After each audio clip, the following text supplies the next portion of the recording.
Hello, and welcome to Speaking of Animals. My name is Katie, and my co host today is Haley. We're animal control officers for the Flagler Animal Services. So, we provide animal control services to the cities of Flagler Beach, Bunnell, and we do the unincorporated areas of the county.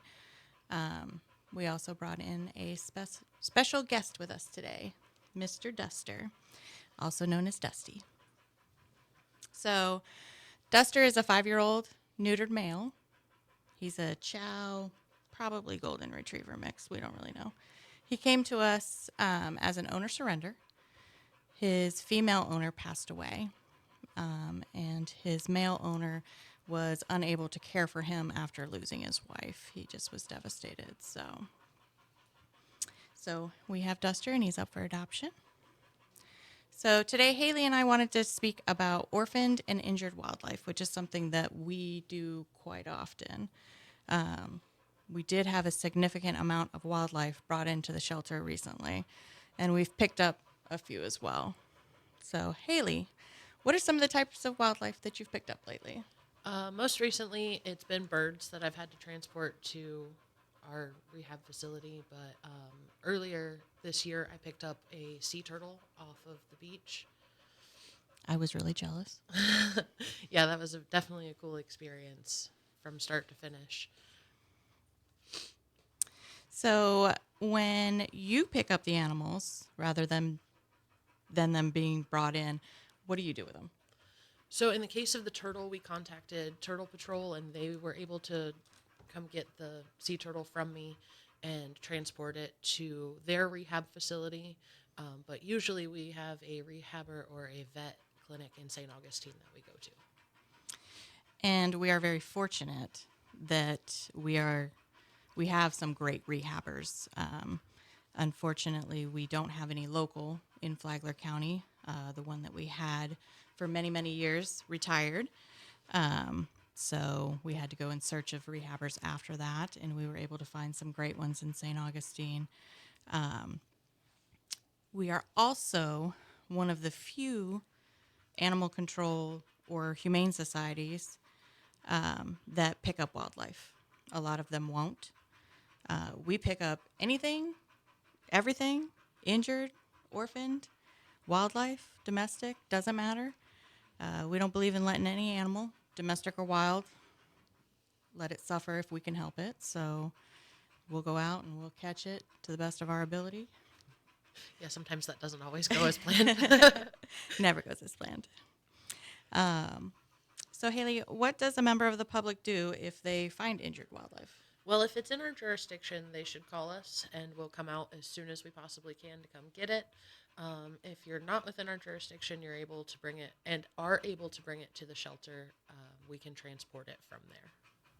I mean, obviously, we have to worry about diseases and rabies and all that good stuff. So, if all else fails, call us and we'll figure something out. Absolutely. We don't want anyone to get hurt. So, that's pretty much what you need to do if you find some injured wildlife. What should the public do if they find orphaned wildlife? The first answer, leave it alone. Most baby wildlife are not abandoned or orphaned. Their parents are usually just out of sight or they're away getting some food.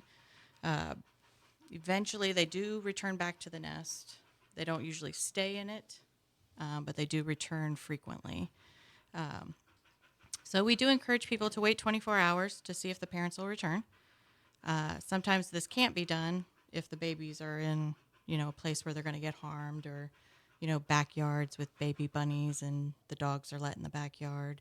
Obviously we don't want them to be put back where they're just going to get harmed. So in those cases, they are recommended that we do remove them. So let's talk about some of the most commonly found orphans. Haley, what do you find is the most commonly brought in orphaned animal? A squirrel. Lots Always of squirrels. Lots of squirrels, especially after big storms, Big hurricanes. storms, landscaping, like Yes. people cutting down trees for new houses and stuff. It seems to be this time of year too Yes. that we get the most squirrels. And squirrels are clumsy, so they do fall out of their nests quite frequently. You can put them back in the nest if you know where the nest is. You can return them there. A lot of times it's too far up in a tree for the normal person to be able to put it back. But we do have great squirrel rehabbers, squirrel nannies.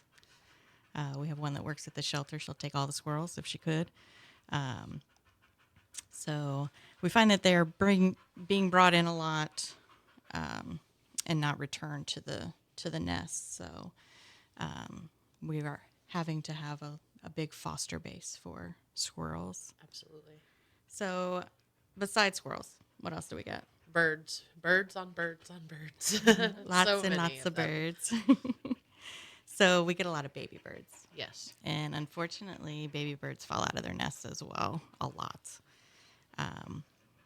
They are able, if they're able to be put back into a nest, great. Put them back. So, Haley, true or false? Will birds abandon their young if a human touches them? False. Absolutely. Birds will continue to care for their young, even if it's touched by a human. That's old wives' tale. So we have a lot brought in because people think that they can't put them back because they've touched them, which is absolutely not true. So one of my favorites. What do you do if a baby deer is in your yard? What do you do if it won't leave? You just leave it alone. As long as it doesn't look like it's in distress, the mom's usually not very far off. She's out looking for food. She'll come back a few times a day to check on the baby, and that's to keep predators away. The mom will usually move them within 24 hours, so I would wait at least 24 hours before you call somebody to see if the mom shows up. Fun fact, baby deer don't have a scent. That's why their mom doesn't come back that often, because it's safer for them not to be around because they have a scent, which will draw predators in. So, again, if it truly is abandoned, mom is off somewhere, or unfortunately an accident has happened and she's not coming back, we do have a wonderful rehabber in St. Augustine that will take them. Absolutely. I've walked in there a few times and she's had a few in the office, so that was always fun. So, if you're unsure if an animal has been abandoned, please, please, please call before you remove them. Call your local shelter, call animal control. They'll tell you the best option for that animal. And sometimes it is just leave it alone, put it back. Not everyone has to be rescued. Some of them are better off not being rescued. We've had to tell people, take it back, go put it back. And unfortunately, that sounds counterproductive, but it's not. It's so that mom can continue to care for them, because sometimes human intervention is not always the way to go. Absolutely, absolutely. And you have to keep in mind, too, that we do have, in Florida, we do have some endangered wildlife that technically you legally can't touch or move. We can. They make allowances for animal control to be able to move some of these animals, such as like gopher tortoises. We can remove them if they're injured, got hit by a car. I just had to pick up one the other day that got hit by a car.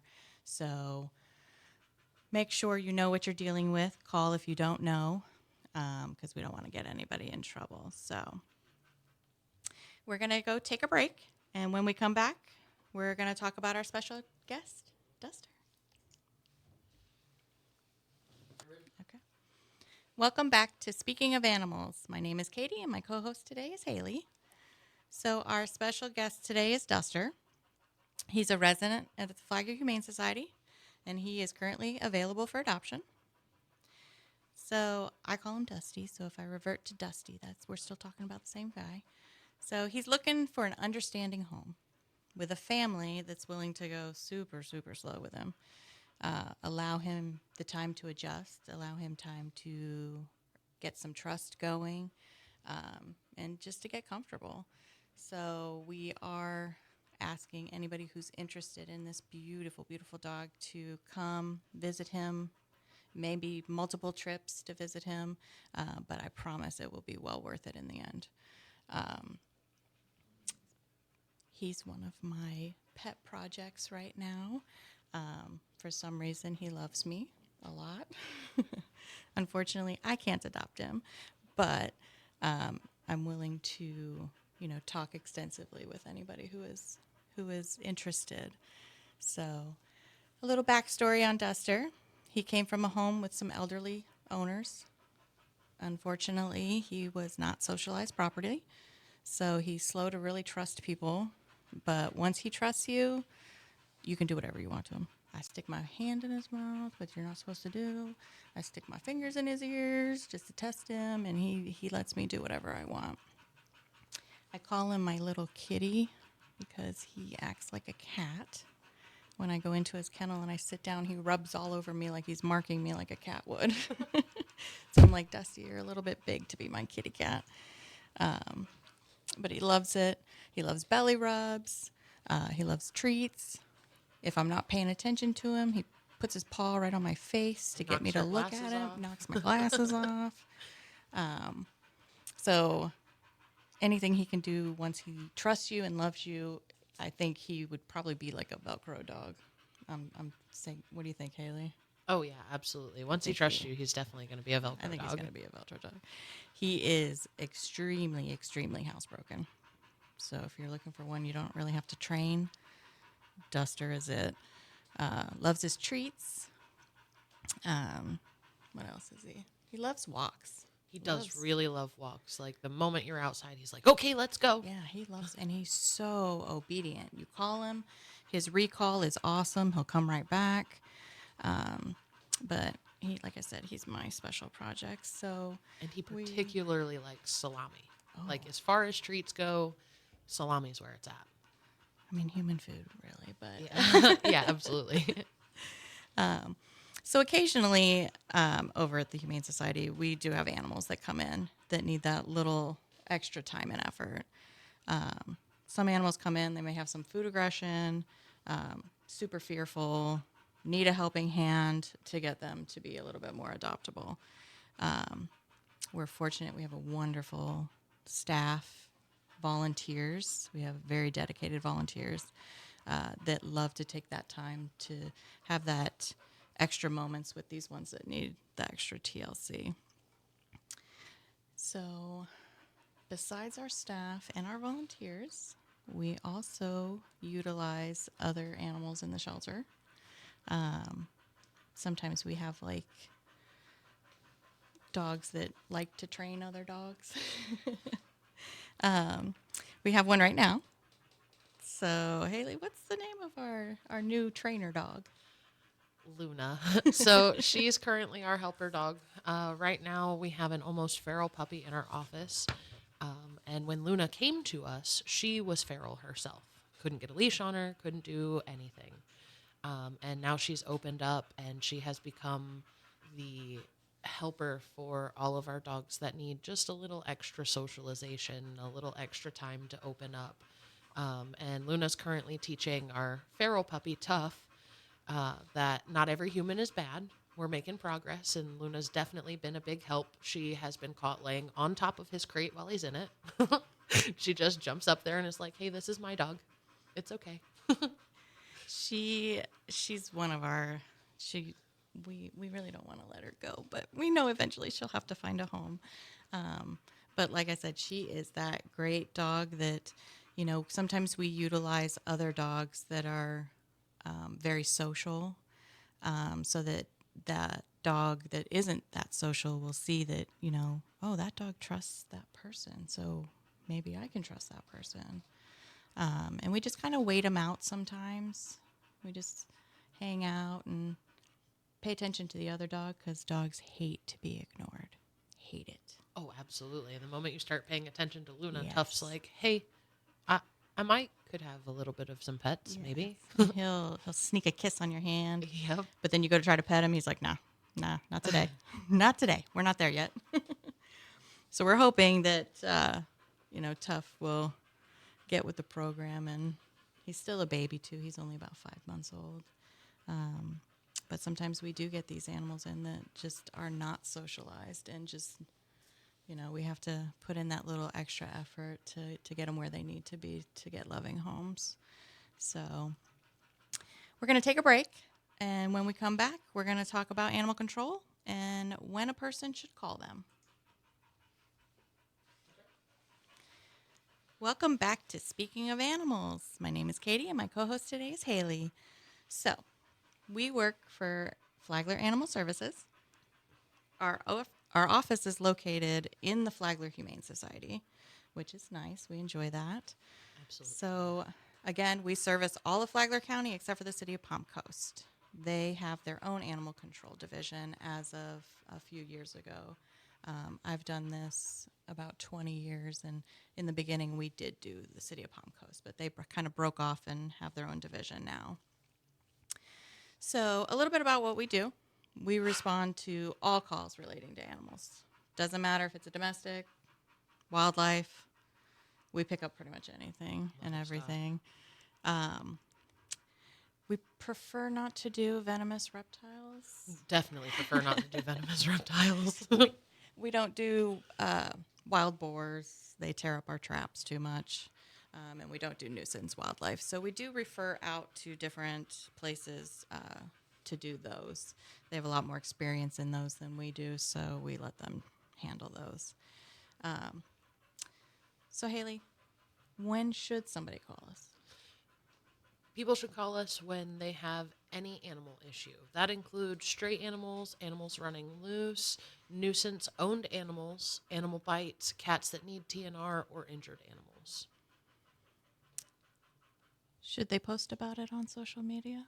Absolutely. People should post any lost or found animals online. That helps try and reunite lost or found pets with their owners. But we also ask that they call either their local animal control or humane society to report it as well. We're usually too busy to check social media to look for these reports. And the same goes for loose or nuisance animals being reported online. We don't always see these posts, nor do we have the time to check social media. So we ask that these complaints be called into our office so that they can be investigated properly. Our phone number is 386-246-8612. And we also have an online reporting system at the Flagler Humane Society's website, which is flaglerhumanesociety.org.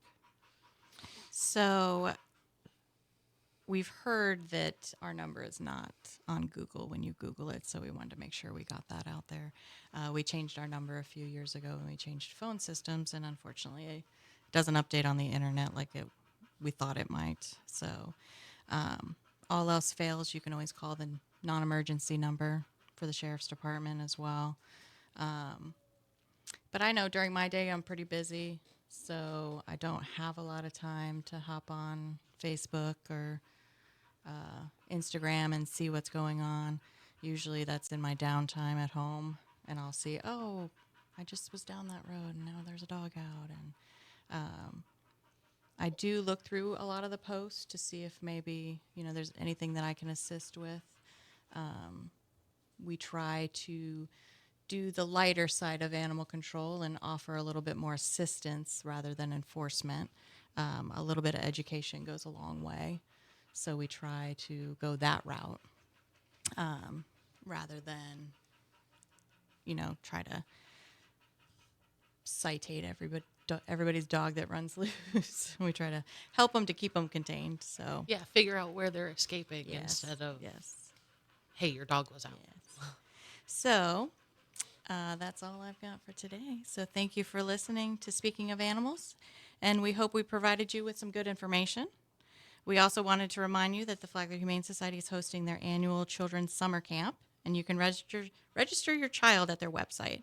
Spots are limited, so don't miss out. My daughter loves this camp. She's already bugging me about when is camp. So is my niece and nephew. They're so ready to go. And we will also be there with some exciting reptiles and birds for the kids to be able to pet and handle, which is always nice. So hope to see you there.